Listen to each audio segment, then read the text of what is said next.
반갑습니다. 이 시간 온라인 영상을 통해서 예배의 자리 나오신 여러분들을 진심으로 환영하고 축복합니다. 우리 청담교회는 은혜가 샘솟는 교회, 부흥이 시작되는 교회입니다. 이 시간 우리 하나님의 위로와 평강이 여러분과 또 여러분의 가정에 함께 하시기 바랍니다. 우리는 지난주부터 팔복에 대해서 지금 말씀을 나누고 있습니다. 팔복은 예수님께서 말씀하신 8가지의 복을 말합니다. 예수님은 언제 그리고 또 누구에게 이 팔복의 말씀을 전하셨을까요? 한번 예수님께서 첫 사역을 시작하셨을 때 그때 기억을 한번 더듬어 보시기 바랍니다. 예수님은 사역을 시작하시기 전에 40일간 성령에 이끌려 광야에 지내면서 마귀로부터 시험을 받으셨습니다. 하나님의 말씀으로 마귀의 시험을 다 이기신 후에 예수님께서는 이제 본격적으로 천국 복음을 선포하셨습니다. 먼저 예수님은 제자들을 불러 모으셨고 제자들과 함께 갈릴리의 모든 회당을 찾아다니시면서 말씀을 가르치셨고 또 천국에 대한 복음도 선포하셨습니다. 그리고 모든 병들과 약한 것들을 고치셨습니다. 그러자 예수님의 소문은 주변 사방으로 퍼져나가게 됩니다. 사람들이 각종 병에 걸려 고통당하는 사람들, 귀신 들린 사람, 간질에 걸린 사람들, 중풍병자를 예수님께로 데려왔고 예수님은 그들을 고쳐주셨습니다. 그러자 이번에 예수님의 소문은 아주 삽시간에 팔레스타인 전역으로 퍼져나가게 됩니다. 이제는 갈릴리 지역뿐만 아니라 데가볼리, 그리고 예루살렘, 유대, 그리고 요단강을 건넌 그 편에서도 수많은 무리들이 예수님을 따르게 됩니다. 예수님은 그 무리들을 바라보시고서는 산으로 올라가셨습니다. 그러자 그 수많은 무리들도 예수님을 따라 산으로 올라가게 됩니다. 그리고 예수님께서 자리에 앉으시자 제자들이 예수님께로 나아오게 됩니다. 이 장면을 다시 한번 잘 떠올려 보시기 바랍니다. 무리들이 예수님을 따라 산으로 올라왔는데 예수님께서 자리에 앉으시자 그 수많은 무리들 중에서 또 다른 무리들이 예수님께로 나오게 됩니다. 산에 올라온 무리들은 이제 크게 둘로 나누게 되죠.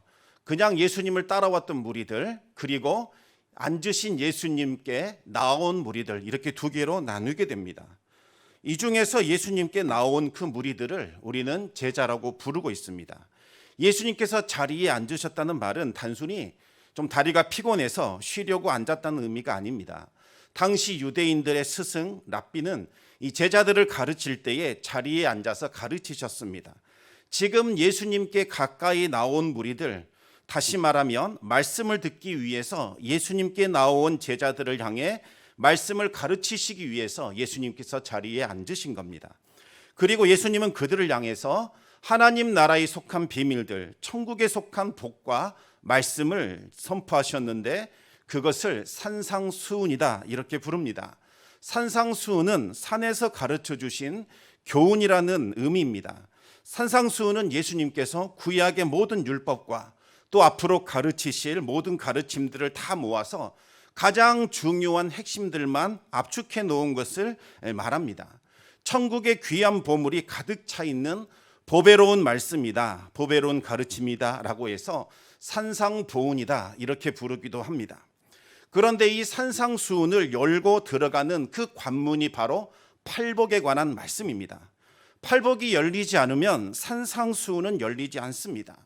예수님께서 말씀하신 그 팔복이 우리 심령에 들어와 열매를 맺어야만 비로소 산상수훈의 말씀들이 풀려나기 시작을 하게 되고 우리는 천국을 맛보며 경험하고 누릴 수 있습니다.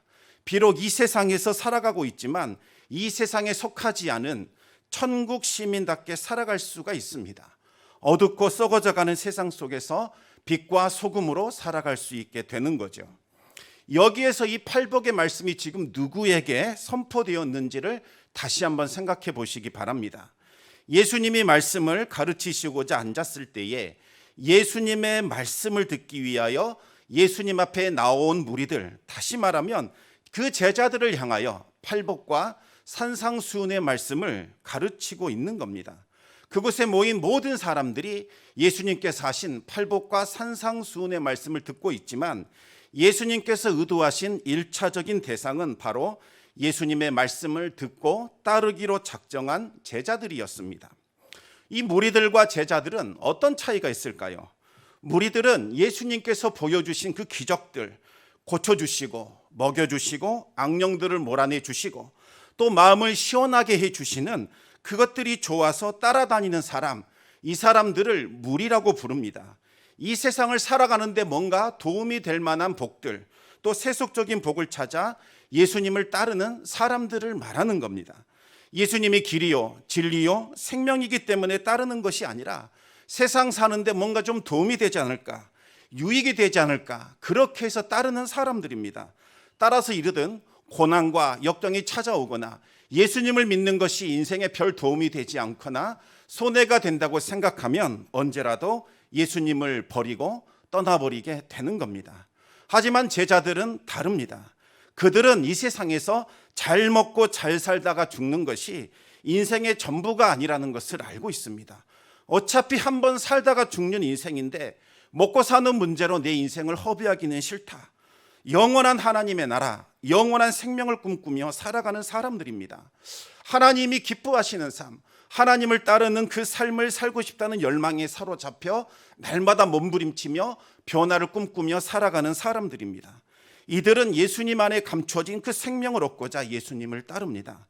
고난과 역경이 찾아올지라도 예수님을 따르는 그 삶을 절대로 포기하지 않습니다.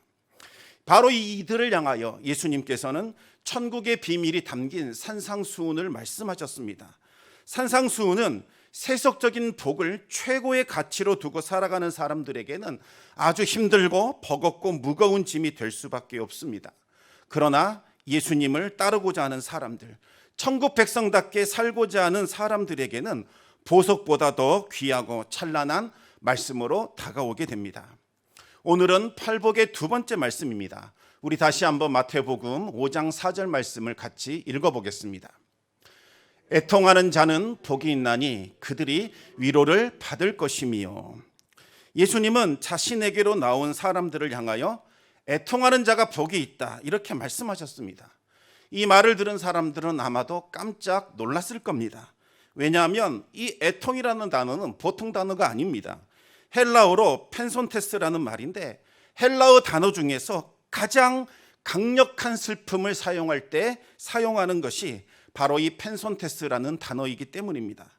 이 당시 시대에는 가장 이상적이고 모범적인 사람이 누구냐? 그 사람은 자신의 마음을 다스릴 줄 아는 사람이다, 이렇게 생각을 했습니다. 참된 행복은 어디에서 오느냐?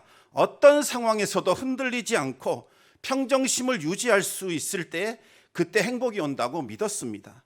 만약 상황에 휘둘려서 감정 기복이 심하거나 힘들고 어려운 상황을 극복하지 못해서 슬픔 때문에 남들이 들을 정도로 소리내어 막 운다면 이 사람은 아직 인격이 제대로 발달하지 못한 미성숙한 사람으로 취급을 받았습니다. 이런 사람들에게는 절대로 행복이 찾아올 수 없다, 그렇게 믿고 있었습니다. 이러한 분위기 속에서 예수님은 애통하는 사람, 정말 간절히 울부짖는 사람, 말할 수 없는 감정에 북받쳐서 소리내어 우는 사람이 복이 있다라고 말씀하셨습니다. 이것은 도저히 이해할 수 없는 그러한 말씀입니다. 애통한다는 의미가 무엇을 의미하는 것인지를 우리가 알게 된다면 더더욱 이해하기가 어렵습니다. 이 성경에 야곱이라는 인물이 나옵니다. 야곱은 자기 자신밖에 모르는 아주 이기적이고 또 자기중심적인 사람이었습니다. 오로지 복에만 집착을 해서 형도 속였고 또 아버지도 속였습니다. 이런 야곱이 유일하게 사랑한 사람이 있었는데 바로 자신의 아내 라헬이었습니다. 라헬을 아내로 맞이하고자 무려 14년을 무상으로 일해줬습니다. 기나긴 시간이었지만 며칠처럼 여겨졌습니다. 야곱은 이 사랑하는 아내 라헬에게서부터 요셉을 낳게 됩니다. 야곱은 요셉도 생명처럼 사랑하고 아끼게 됩니다. 그런데 평생 함께하며 행복한 시간을 보낼 것만 같았던 라헬이 길에서 둘째 아들 베냐민을 출산하다가 먼저 세상을 떠나게 됩니다. 야곱의 슬픔은 이루 말할 수가 없게 되죠. 야곱의 슬픔이 컸던 이유는 할머니처럼 어머니처럼 자신을 돌봐주었던 리브가의 유모 드보라가 바로 얼마 전에 죽었기 때문입니다. 야곱은 그 드보라를 상수리 나무 밑에 장사하고는 통곡하며 울었습니다. 드보라가 누구냐면 야곱의 어머니가 시집 볼 때에 함께 데려왔던 유모였습니다. 드보라는 이 야곱을 손자처럼 아들처럼 사랑을 쏟아 부으며 잘 돌봐주고 길러줬습니다. 야곱이 정든 집을 떠나 삼촌 라반 집에서 홀로 생활하고 있었을 때에도 드보라가 찾아와서 야곱과 함께 살면서 그를 돌봐주었습니다. 그리고 야곱이 결혼해서 자녀들을 낳게 되자 이 자녀들까지 돌봐준 사람이 바로 드보라입니다. 사랑하는 사람을 연달아 보낸 야곱은 제정신이 아니었습니다. 특히 라헬에 대한 그리움이 사무쳤습니다. 그러다 보니 라헬이 낳아준 요셉을 아주 병적으로 집착하며 편애하게 됩니다. 요셉에게만 채색 옷을 입히면서 애지중지 길렀습니다. 아버지의 그 상처 입은 마음, 아버지의 아픈 마음을 어찌 다른 아들들이 이해할 수 있겠습니까? 그 마음을 알 수 없었던 자녀들은 야곱이 이렇게 병적으로 집착하고 편애한 요셉을 시기 질투하게 됩니다. 그러던 어느 날 이 야곱의 아들들이 양을 치기 위하여 풀이 많은 세겜 지역으로 떠나게 됩니다. 세겜은 아주 위험한 지역입니다. 왜냐하면 얼마 전에 야곱의 두 아들이 세겜성 사람들을 살육한 사건이 있었던 곳이기 때문입니다. 그 당시 온 가족이 몰살될 뻔했습니다. 아직도 그곳에서는 앙심을 품고 있는 복수자들이 기다리고 있었습니다. 만약 그들이 아들들을 발견하게 된다면 복수할지도 모르는 일들입니다. 그러나 야곱의 아들들은 기어이 세겜으로 가겠다고 해서 그곳으로 떠나게 됩니다. 야곱은 그 아들들이 그리고 양떼들이 잘 있는지 너무나 궁금했습니다. 그래서 그들이 돌아올 때까지 도저히 기다릴 수가 없었습니다. 어쩔 수 없이 야곱은 하나밖에 없는 자신의 사랑하는 아들 요셉을 그리로 보내게 됩니다. 세겜으로 가는 길은 아주 험하고 무서운 길입니다. 맹수들이 출몰했기 때문에 생명이 위험할 수 있는 그와 같은 지역이었습니다. 그럼에도 불구하고 나머지 아들들이 걱정되었기 때문에 생명처럼 여겼던 요셉을 그리로 보내게 되지요. 그리고 나서 며칠도록 마음을 졸이며 그 아들들이 무사히 돌아오기만을 기다리게 됩니다. 마침내 낯익은 아들들의 목소리가 들려왔습니다. 그런데 분위기가 심상치 않았습니다. 보여야 할 요셉이 보이지 않았던 거지요. 그 대신에 이 아들들의 손에 찢겨지고 피가 묻은 옷이 들려 있었습니다. 그 아들들은 조심스럽게 아버지에게 말합니다. 아버지, 저희들이 이것을 발견했습니다. 아버지의 아들 요셉의 옷인지 확인해 보십시오. 그 옷을 받아든 야곱은 그 자리에 주저앉아 목 놓아 울었습니다. 내 아들의 옷이다. 악한 짐승이 그를 잡아먹었도다. 요셉이 분명히 찢겼도다. 창세기 37장 34절과 35절 말씀을 같이 한번 읽어보겠습니다. 자기 옷을 찢고 굵은 배로 허리를 묶고 오랫도록 그의 아들을 위하여 애통하니 그의 모든 자녀가 위로하되 그가 그 위로를 받지 아니하여 이르되 내가 슬퍼하며 수월로 내려가 아들에게로 가리라 하고 그의 아버지가 그를 위하여 울었더라. 야곱은 자기 옷을 찢고 허리에 배를 두르고 오랫동안 죽은 요셉을 위하여 애통했습니다. 야곱의 이 슬픔은 일상적인 것과는 비교할 수 없는 극도의 참담함이 포함되어 있습니다. 사랑했던 아내 라헬이 죽은 지 얼마 되지 않아 또다시 가장 사랑했던 아들 요셉을 잃어버렸습니다. 길에서 악한 짐승들에게 찢겨 죽어 시체조차 찾을 수가 없습니다. 가장 귀하게 여기고 사랑했던 아들 요셉이 마치 저주받은 자처럼 죽었습니다. 저주받은 자들이 어디로 갈까요? 요셉은 지금 악인들이 머무는 그 소울에 들어가 울부짖고 있을 것만 같았습니다. 야곱이 어찌 그 수월에 있는 아들 요셉을 두고서 위로를 받을 수 있겠습니까? 모든 자녀들이 위로했지만 그 위로를 도무지 받아들일 수 없었습니다. 야곱은 왜 내가 이 험한 길을 내 아들 요셉을 혼자 보냈을까? 자식이 자기 자신을 자책하고 저주하고 원망했습니다. 세상의 모든 소망이 끊어졌고 더 이상 살아가야 할 이유도 사라져 버렸습니다. 지금 이 야곱의 심정을 표현하는 단어가 하나 있다면 그것이 바로 애통입니다. 애통한다는 이 단어는 헬라어에서 슬픔을 표현하는 단어 중에서 가장 강력한 표현입니다. 사랑하는 사람을 떠나보내는 그 슬픔으로 애곡할 때 사용하는 단어입니다. 심장을 꿰투르는 그 슬픔, 창자를 끊어내는 것 같은 아픔, 뼈를 깎아내는 듯한 그 고통이 수반되는 슬픔을 상할 때 사용하는 단어가 바로 이 애통이라는 단어입니다. 아무리 둔감한 사람이라 할지라도 누가 애통하는 사람인지는 금방 알 수 있습니다. 애통함은 절대로 감출 수가 없기 때문입니다. 그 사람의 행동에서, 그 사람의 얼굴에서, 그 사람의 눈물에서 애통함이 절절 흘러나오기 때문입니다. 보는 사람들마저 괴로워서 어떻게 위로해야 할지 알 수 없습니다. 애통하고 있는 사람은 이 세상에서 가장 비참하고 절망적인 사람이지 절대로 행복하거나 복된 사람일 수 없습니다. 그런데 왜 예수님은 애통하는 자가 복이 있다 말씀하셨을까요? 그 이유는 첫째로 애통 그 자체가 주는 복이 있기 때문입니다. 우리는 행복이라는 단어를 떠올릴 때 온통 찬란한 빛으로 가득 찬 밝은 세상을 떠올리게 됩니다. 구름도 없고 그늘도 없고 우중충한 날씨도 없고 추적추적 내려 우울하게 만드는 그 비도 없고 흙탕물의 질척거림도 없는 화창하고 밝은 날들을 생각하게 됩니다. 우리의 인생에 늘 환하고 밝은 일들도 가득 차 있는 상태, 이것을 복이라고 생각을 합니다. 하지만 중동 지역에는 이런 속담이 내려오고 있습니다. 햇빛만 쏟아지는 곳은 사막이 된다. 중동 지역을 한번 생각해 보시기 바랍니다. 비도 없고 구름도 없고 강렬한 햇빛만 쏟아집니다. 그 결과 모든 것을 다 마르게 만들어 풀 한 폭이 나무 한 그루 자랄 수 없는 황량한 사막이 되어버렸습니다. 중동 지역에서는 오히려 하늘에서 내리는 은혜를 상징하는 것은 강렬한 태양이 아니라 온 하늘을 뒤덮어 이 시커먼 구름 속에서 쏟아지는 바로 그 비, 이것이 은혜를 상징합니다. 우리의 인생도 마찬가지입니다.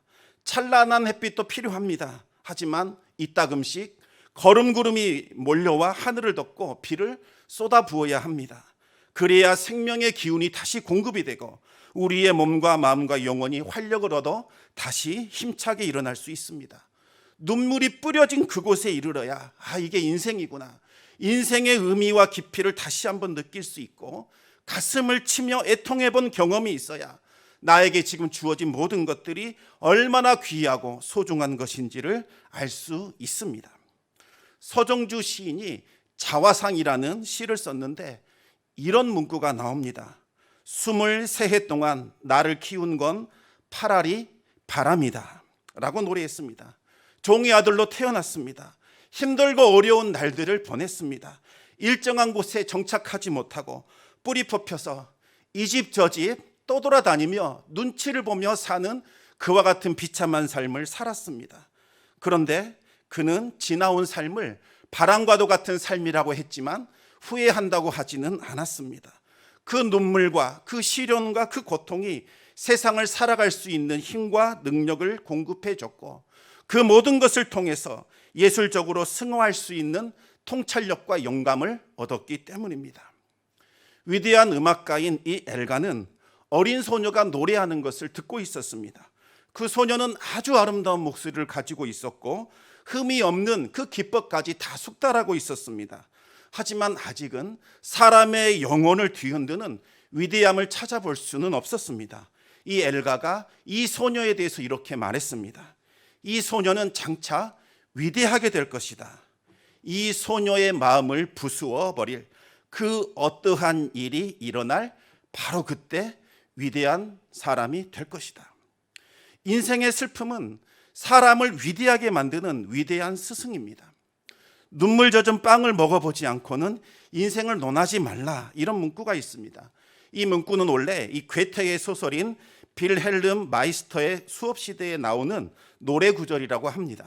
소설에 나오는 빌헬름은 불안한 마음을 이 하프 연주로 달래보고 싶어서 하프 연주를 하던 어떤 노인을 수소문해서 찾아가게 됩니다.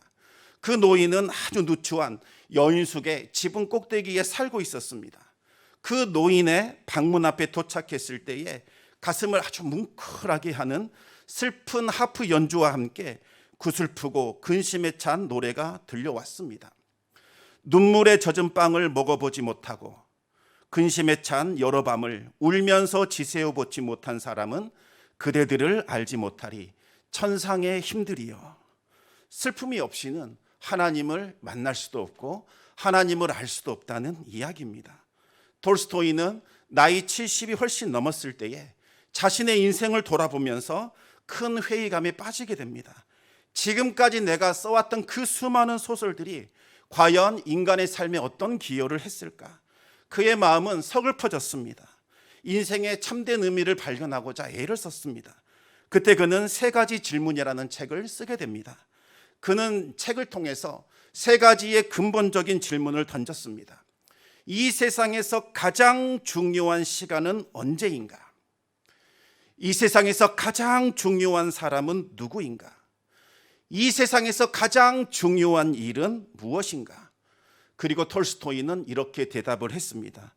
첫째로, 가장 소중한 때는 바로 지금이다.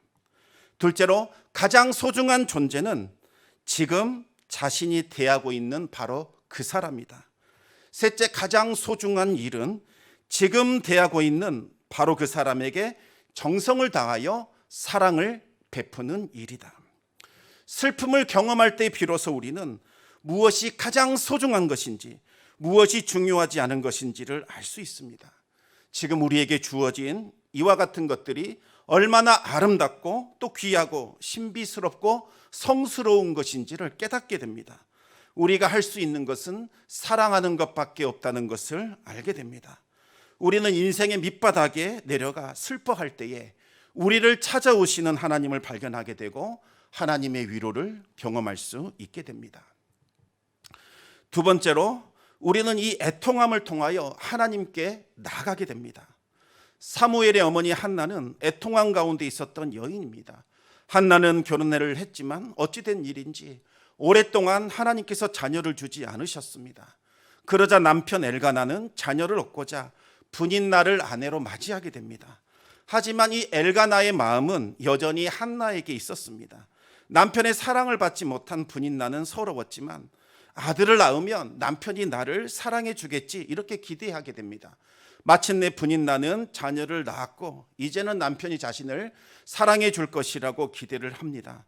하지만 여전히 남편의 마음은 한나에게 있었습니다. 큰 상처를 받은 분인날은 한나를 질투하고 미워하게 됩니다. 평소에는 이 감정이 드러나지 않았지만 화목 제사를 드릴 때가 되면 잠재되었던 갈등이 폭발해 버렸습니다.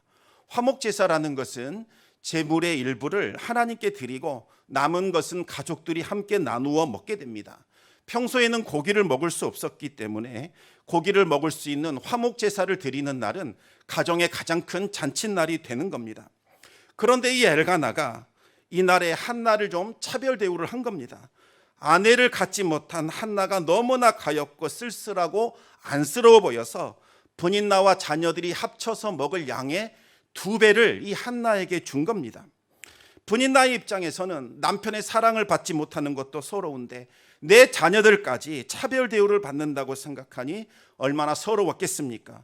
견디지 못한 분인나가 폭발해 버립니다. 분인나는 차마 입에 담아서는 안 될 말들을 한나에게 쏟아붓게 됩니다. 당신은 하나님의 저주를 받은 것 같다. 그래서 아이가 없는 거 아니냐. 당신이 드린 제사 하나님이 어찌 받겠느냐. 이와 같은 말들을 하게 됩니다. 한나는 자녀가 없는 것을 수치와 저주로 여기고 있었는데 이 분인나가 그 아픈 상처를 건드린 겁니다.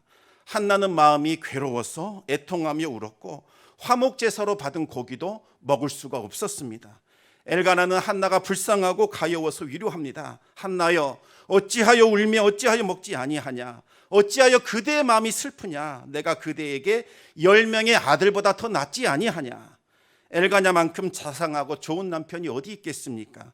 하지만 한나는 남편의 위로를 받아들일 수가 없었습니다. 잠시 잠깐의 그 위로가 아니라 근본적인 위로받기를 원했기 때문입니다. 한나는 그 애통한 마음을 가지고서 예배의 자리로 나오게 됩니다. 하나님 앞에 괴롭고 슬픈 심정을 토하며 기도를 올렸습니다. 아들을 주셔서 이 비천한 여인의 수치를 가려주시옵소서 간구했습니다. 달리 무슨 기도를 하며 무슨 말이 필요하겠습니까? 한나는 다른 어떤 것으로도 만족할 수 없었고 다른 어떤 것으로도 위로를 받을 수 없었습니다. 오직 하나님만이 주시는 위로를 구했습니다. 그런데 갑자기 한나의 기도가 바뀌기 시작합니다. 우리 사무엘상 1장 11절 말씀을 같이 한번 읽겠습니다. 서원하여 이르되 만군의 여호와여, 만일 주의 여종의 고통을 돌보시고 나를 기억하사 주의 여종을 잊지 아니하시고 주의 여종에게 아들을 주시면 내가 그의 평생의 그를 여호와께 드리고 삭도를 그의 머리에 대지 아니하겠나이다. 아멘. 아들을 달라고 기도하던 한나가 하나님께 서원하는 기도를 드렸습니다. 만약 하나님께서 여종의 고통을 돌아보셔서 이 아픔을 해결해 주시고 아들을 주신다면 평생토록 하나님께 드리고 그 아들의 머리에 삭도를 대지 않겠다는 이야기입니다. 하나님께 구별하여 드리는 사람을 나실인이라고 부릅니다. 만약 하나님께서 아들을 주신다면 이 아들을 하나님께 구별된 자 나실인으로 바치겠다고 서원을 한 겁니다. 왜 갑자기 한나는 나실인으로 드리겠다는 서약을 하게 된 걸까요? 뭔가 좀 기도응답을 확실하게 해보려고 하나님과 지금 거래를 시도하는 걸까요? 뭔가를 내가 좀 내걸어야 하나님께서 내 기도에 응답하실 것 같아서 아들을 드리겠다 이렇게 서원을 했던 걸까요? 그렇지 않습니다. 이 절망의 자리에 주저앉아 내 안에 보이는 이 결핍, 이 부족함 때문에 애통으로 기도하다 보면 이상하게도 다른 사람의 결핍과 애통이 나의 눈에 들어오기 시작을 합니다. 과부의 서름은 과부가 알고 호라비의 사정은 호라비가 알듯이 그들의 결핍과 애통 때문에 눈물을 쏟아내게 됩니다. 처음에는 나의 기도 제목 때문에 나의 원통함 때문에 기도를 하는데 계속해서 기도하다 보면 이상하게 나와 같은 아픔과 슬픔을 가진 다른 사람들이 눈에 들어오기 시작하고 나의 애통함이 서서히 바뀌기 시작을 하게 됩니다. 그 순간 애통이 확장이 되고 확대가 됩니다. 다른 사람의 슬픔과 애통함을 품고 이제는 내가 기도하게 되는 거죠. 한나는 자녀를 갖지 못하는 그 결핍이 주는 애통함을 알고 있었습니다. 한나는 기도하는 가운데 하나님의 마음을 품기 시작을 합니다. 택함받은 백성들이 우상 숭배와 세속에 빠져 하나님을 떠나 영적인 죽음의 길을 걸어가고 있었습니다. 백성들을 바른 길로 이끌어야 할 종교 지도자들은 타락할 대로 타락하여 그들 또한 멸망의 길을 걷고 있었습니다. 하나님은 영적인 생명을 하나도 출산하지 못하는 영적인 불임의 시대를 바라보시며 하나님 또한 결핍과 애통함을 느끼고 있었던 겁니다. 한나는 기도하는 가운데 하나님의 마음이 고스란히 전해져 오는 것을 느꼈습니다. 이 시대를 향한 하나님의 애통함이 느껴지자 한나의 기도가 바뀌기 시작합니다. 영적인 죽음의 시대를 다시 살릴 사람, 어두운 시대를 진리의 빛으로 비출 하나님의 사람을 위해서 기도하기 시작합니다.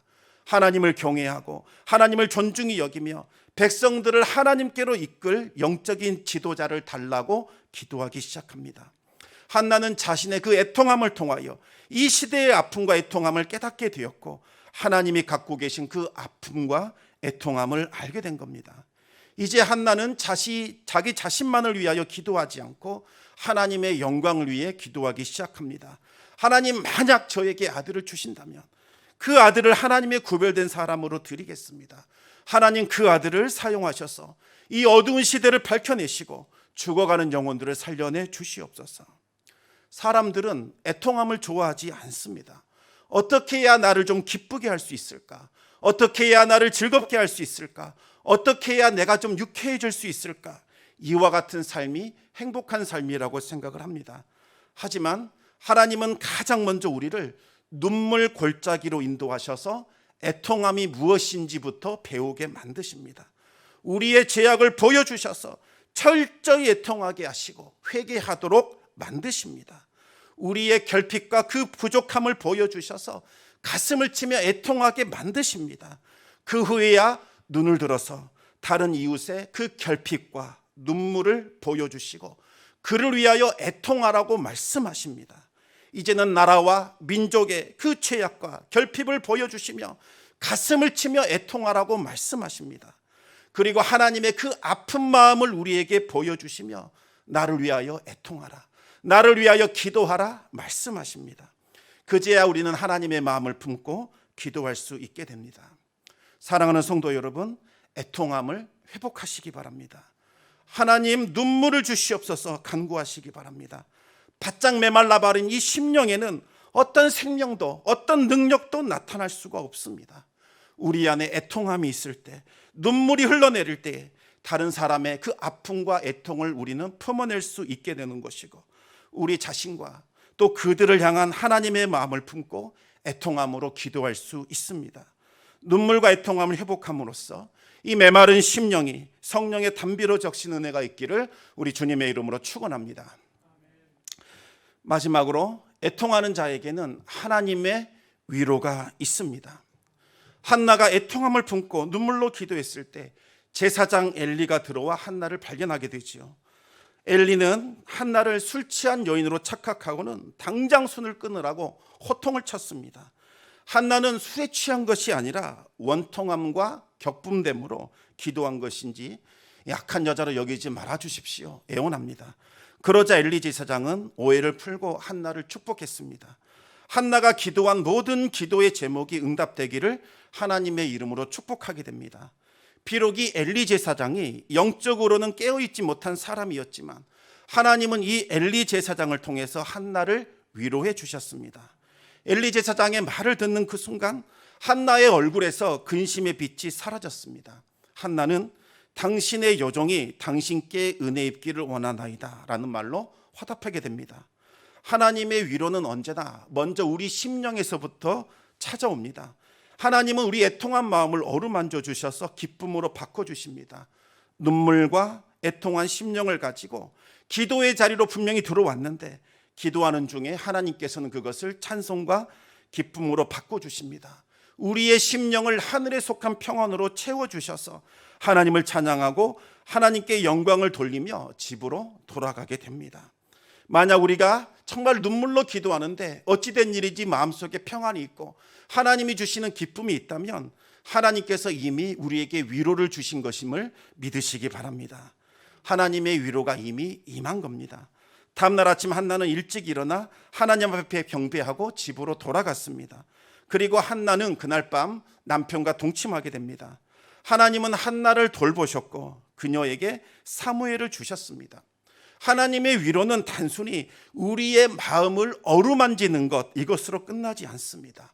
먼저 상하고 아픈 마음을 어루만지시고 위로해 주시면서 놀라운 선물을 주셔서 온전한 위로로 채워주십니다. 한나는 서운한 대로 사무엘을 나시인으로 구별하여 드렸습니다. 그러자 엘리 제사장이 한나를 축복했습니다.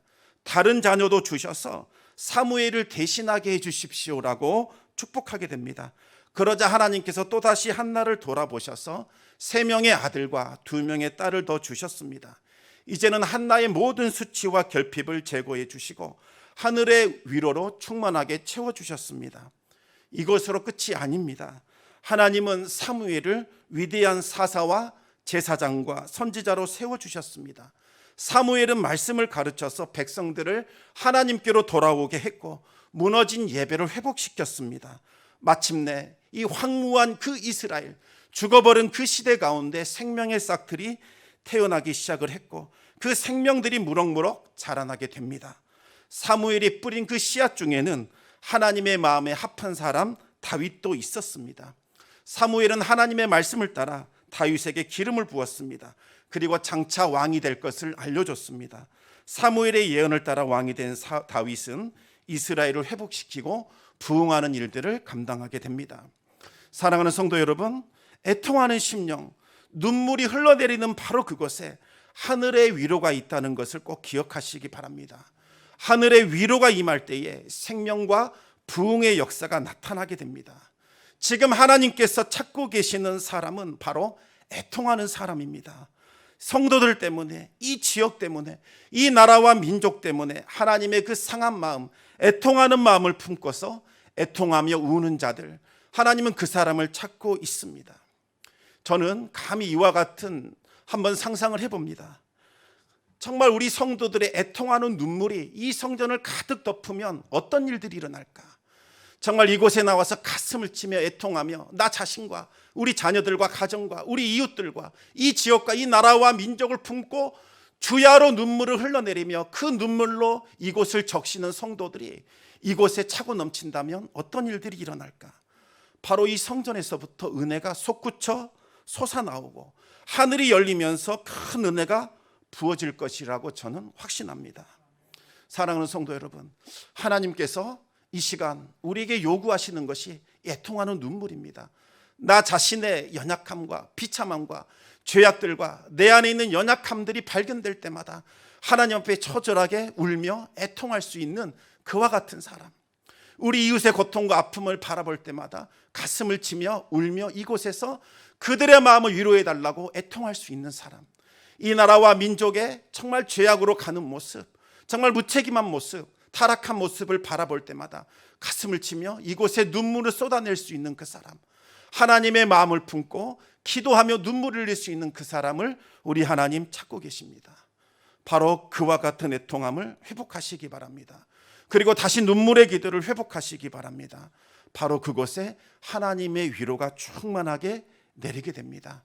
그리고 그곳에서부터 새로운 역사가 일어나게 될 겁니다. 하나님 앞에 애통함과 눈물을 회복함으로써 하나님의 새로운 일을 시작하는 그 일에 쓰임받는 성도님들 되시기를 우리 주님의 이름으로 축원합니다. 기도하겠습니다. 아버지 하나님, 감사와 찬송을 드립니다. 하나님을 따르는 자들, 하나님을 중심에 모시고 영원한 그 나라를 바라보며 나아가는 자들에게는 애통함이 있어야 한다고 말씀하셨습니다.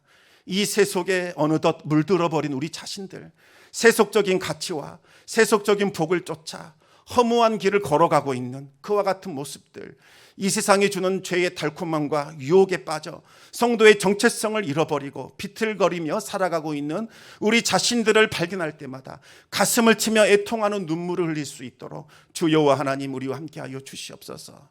주변에 우리 성도들이 고통당하며 아파할 때에 그들의 아픔을 나의 것으로 여기며 가슴을 치며 애통할 수 있는 눈물을 허락하여 주시옵소서. 이 지역의 권고한 영혼들이 입을 벌려 하늘을 향하여 외치며 우리를 구원해 달라고 외칠 때에 그 외침의 소리를 듣고 이 자리에 나와 애통하며 가슴을 치며 눈물을 흘리는 그와 같은 마음을 우리에게 허락하여 주시옵소서. 주님의 마음을 품고 아버지 하나님의 눈물을 이 땅에 쏟으며 이곳에서 하나님께 올려드리는 기도가 충족하게 쌓일 때에 이곳에서 하나님의 은혜가 샘솟을 것이고 하늘이 열리며 하늘의 역사가 나타날 줄로 믿습니다. 아버지 하나님, 날마다 우리를 새롭게 하여 주시고 우리에게 눈물을 주시고 애통함을 주셔서 주님과 동행하는 그와 같은 위로를 받아 누릴 수 있도록 역사하여 주시옵소서. 모든 말씀 우리 주 예수 그리스도 이름으로 기도드리옵나이다. 아멘.